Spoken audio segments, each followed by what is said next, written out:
France, le transport routier représente 90% des flux de marchandises et 7% des émissions de gaz à effet de serre. Et pour décarboner le secteur, l'Europe s'est fixé des objectifs importants. Les constructeurs sont en ordre de marche et on va en parler avec mes invités. Grégory Galland, bonjour. Bonjour. Vous êtes référent électromobilité chez Cokidé. Et bienvenue à vous. Vincent Delfly, vous êtes PDG des Transports Delfly. Bonjour. Oui. Bienvenue à vous également. Alors j'en parlais, décarboner, alors des poids lourds, mais aussi des bennes, évidemment, pour le ramassage des ordures ménagères. Vous, depuis 2022, vous êtes embauché chez Cokidé pour être le référent écomobilité. La transition énergétique est en marche depuis 2022. Tout à fait. Aujourd'hui, on propose quasiment la gamme de véhicules la plus large du marché, du petit triporteur électrique jusqu'au tracteur, en passant par tout ce qui est véhicule utilitaire, tracteur, bennes à ordures ménagères. Depuis 2022, ça représente, vous avez commercialisé combien de véhicules ? Alors aujourd'hui, si on comptait en pourcentage, en part de marché, on serait aux alentours des 29% de nos commandes en énergie alternative, pas que électrique, mais en énergie alternative, on est sur les 29%. Donc c'est quoi, biocarburant ? Biocarburant, oui, exactement. Alors évidemment, c'est que le début, on peut le dire ainsi, mais je le disais, la réglementation et le fait que il faut s'y mettre va faire que le marché va se développer forcément. Exactement. Et vous êtes prêts ? Oui, on est dans une phase de transition. Notre rôle, c'est principalement d'accompagner les acteurs justement du transport dans leurs objectifs de décarbonation. Alors justement, quelques chiffres. En 2024, sur la France, près de 1000 véhicules industriels et utilitaires électriques qui ont été vendus. Au total, depuis la commercialisation, 15 millions de kilomètres ? Oui, 15 millions de kilomètres parcourus avec à peu près 1000 véhicules sur la France. Et on peut estimer un gain de quasiment 15 000 tonnes de CO2. 15 000 tonnes de CO2. Et donc pour tout ça, évidemment, vous avez dû investir. C'est quand même un gros investissement. Tout à fait. On a été labellisés. Nos garages ont été labellisés. Ça a demandé des investissements en termes de véhicules de démonstration, ce qui permet justement de prêter ces véhicules aux acteurs de manière à faire des tests en conditions réelles, mais aussi sur de la formation de nos mécaniciens, fourniture de bornes pour acquérir du savoir-faire. Tout simplement. On va y revenir évidemment sur cet accompagnement et puis sur les démarches que vous mettez en œuvre. Vincent Delfly, vous êtes PDG des Transports Delfly et vous avez déjà passé le cap, vous avez réalisé première commande. Comment ça se passe quand on veut passer en électrique l'un de ces camions on a besoin d'être accompagné. Comment ça se passe concrètement ? C'est un peu plus compliqué que de commander un véhicule thermique parce qu'il y a toute une démarche. Il faut déjà trouver le bon flux.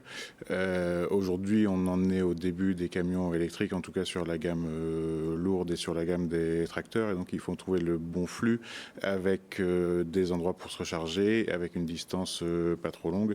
Et on a besoin d'être accompagné parce que c'est un investissement qu'on n'a pas l'habitude de faire et qui est un peu moins évident qu'un véhicule thermique. Ça veut dire quoi ? Ça veut dire que du coup, on voit le trajet, on l'adapte, on fait en sorte que ça soit possible, c'est ça ? C'est ça. Nous, on a eu la chance de pouvoir tester les véhicules avec l'aide de Grégory et des établissements Cokidé. Donc, on a commencé par imaginer le flux. On s'est rendu compte que c'était pas possible. On a fait quelques adaptations. On a essayé le véhicule. On s'est rendu compte de ce qui était faisable et pas faisable. On a refait quelques adaptations pour que ça soit un projet qui soit réalisable et pas seulement un doux rêve. Oui, voilà, pas seulement un doux rêve. Il faut que ce soit dans la réalité faisable. Là, vous en êtes où ? Combien de camions électriques ? On a 2 camions qui sont en commande et qui sont prévus pour être livrés au mois de mars. Très bien. Pourquoi vous faites ça ? Pour des raisons environnementales, pour s'inscrire dans une démarche de transition énergétique ou juste parce que le marché vous le demande ? Les deux. Déjà parce que c'est dans notre ADN. Depuis 2019, on a des véhicules qui roulent au biocarburant. Depuis début 2024, 100% de notre flotte roule au biocarburant et on se dit qu'il fallait aller plus loin. Nos clients sont demandeurs de solutions décarbonées. Alors, c'est aujourd'hui pas possible pour tous les flux, mais sur certains flux, c'est réalisable. Et on se dit aussi que si demain les politiques restent comme elles sont, on aura l'obligation de toute façon de décarboner et d'avoir des véhicules électriques. Donc autant avoir un peu d'avance et y aller tant qu'on n'est pas obligé plutôt que de devoir y aller dans la contrainte. Autant anticiper. En effet, alors on parle de plus en plus de zones ZFE, zones de faible émission. Il y a des ports aussi qui donnent des réglementations particulières.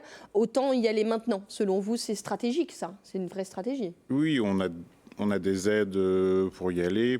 Alors on a des contraintes, mais on a aussi des aides en face qui permettent d'effacer une partie des contraintes. Donc notre stratégie, c'est plutôt d'y aller tout de suite pour développer un peu d'expérience. Tout à fait. Évidemment, alors les poids lourds, on en parlait là. Il y a d'autres usages industriels aussi qui abordent l'électrique et ce qui se met en route vers l'électrique, notamment les bennes à ordures ménagères que vous accompagnez aussi, Coquidé. C'est notamment le cas dans la métropole européenne de Lille. Je vous propose tout de suite de regarder ce reportage. On a suivi une collecte des déchets dans la métropole. Regardez. Rendre la collecte des ordures ménagères plus respectueuse de l'environnement, c'est l'engagement d'Estera, filiale de Veolia, avec les établissements Coquidé. Estera récupère les déchets ménagers de 34 communes de la métropole européenne de Lille.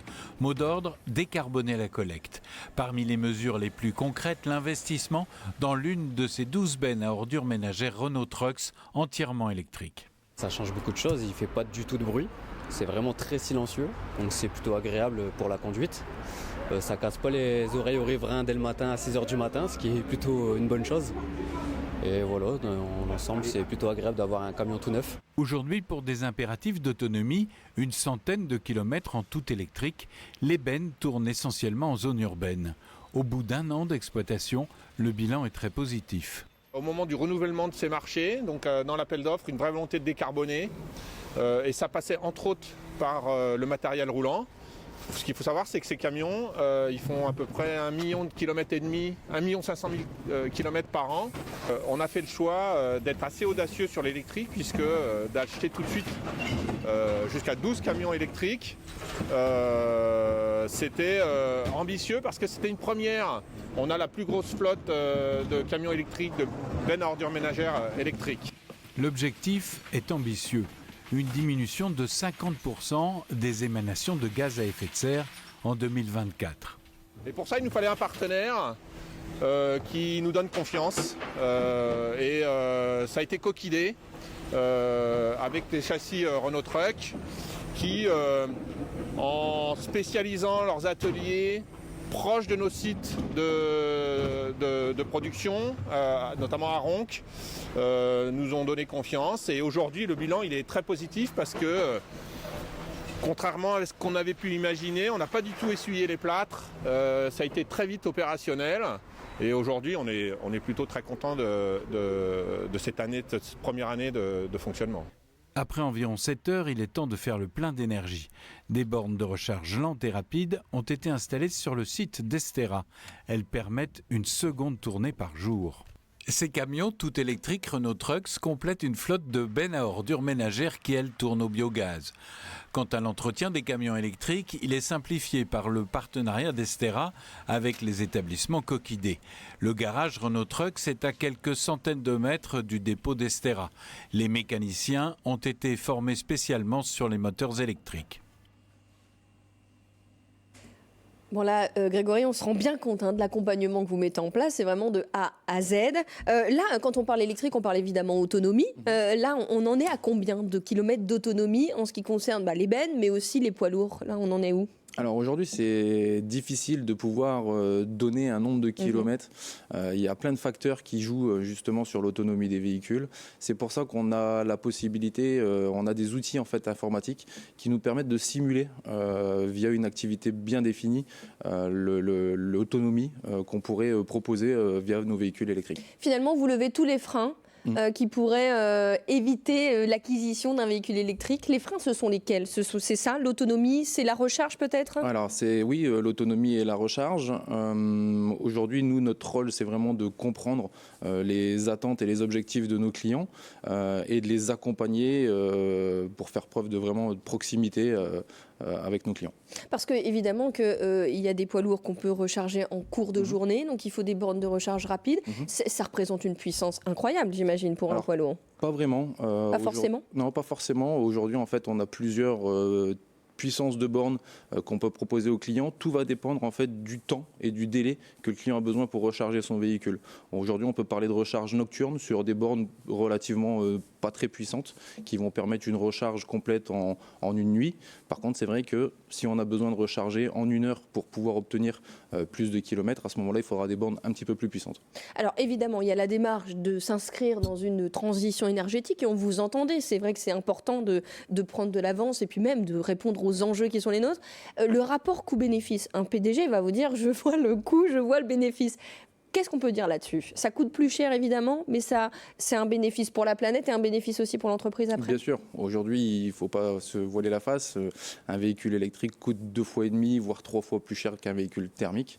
Par contre, on a la possibilité aussi de proposer des simulations de coûts de détention à nos clients, parce que sur le long terme, par rapport justement à l'énergie, on se rend compte qu'on peut être quasiment ISO entre l'électrique et le thermique. Et aujourd'hui, on accompagne aussi nos clients sur des aides qu'on peut obtenir gouvernementales, ce qui permet vraiment sur une durée vraiment d'avoir un coût qui est relativement faible entre l'électrique et le thermique. Bon, en tout cas, on l'a entendu aussi, l'accompagnement est important. Qu'en disent vos salariés, les conducteurs? Est-ce qu'ils attendent ça avec impatience? Est-ce qu'ils attendent de voir? Ils sont mitigés entre l'avantage écologique, entre la souplesse du véhicule qui est moins bruyant, qui est plus agréable à conduire, et quand même la peur de l'autonomie, de tomber en panne. C'est encore ça qui fait évidemment peur. C'est encore ça qui les freine un peu et qui fait un peu peur. D'où les simulations, les tests, etc. Les tests se sont bien passés. Les tests se sont bien passés.